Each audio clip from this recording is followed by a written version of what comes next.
Hi there, unless you're new, then welcome.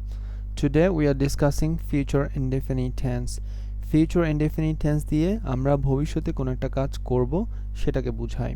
For example, I will go, আমি যাব। She will study, সে পড়াশোনা করবে। They will come, তারা আসবে। এগুলো সব future indefinite tense-এর examples.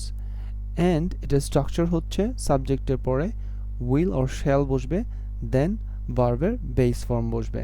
যদি নেগেটিভ করতে চান তাহলে will or shall এর পরে not বসে। will এর পরে not বসলে ওটাকে আমরা বলি won't, shall এর পরে not বসলে ওটাকে বলে shan't. So let me give you examples. I won't visit my grandparents tomorrow. আমি আগামীকাল আমার দাদা দাদিকে দেখতে যাব না।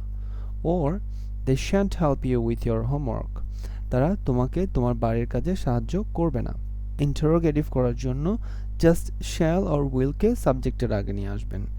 For example, will I visit my grandparents tomorrow? আমি কি আমার দাদা দাদিকে আগামীকাল দেখতে যাব? Or shall they help you with your homework? তারা কি তোমাকে তোমার বাড়ির কাজ করতে সাহায্য করবে? And one more information about future indefinite tense. will আপনি যে কোনো সাবজেক্টের সাথে বসাতে পারবেন। I, you, she, they, he, any subject. R shall সাধারণত আমরা ইউজ করে থাকি I or we এর সাথে। So I hope this video will help you. Thank you very much for watching and happy learning.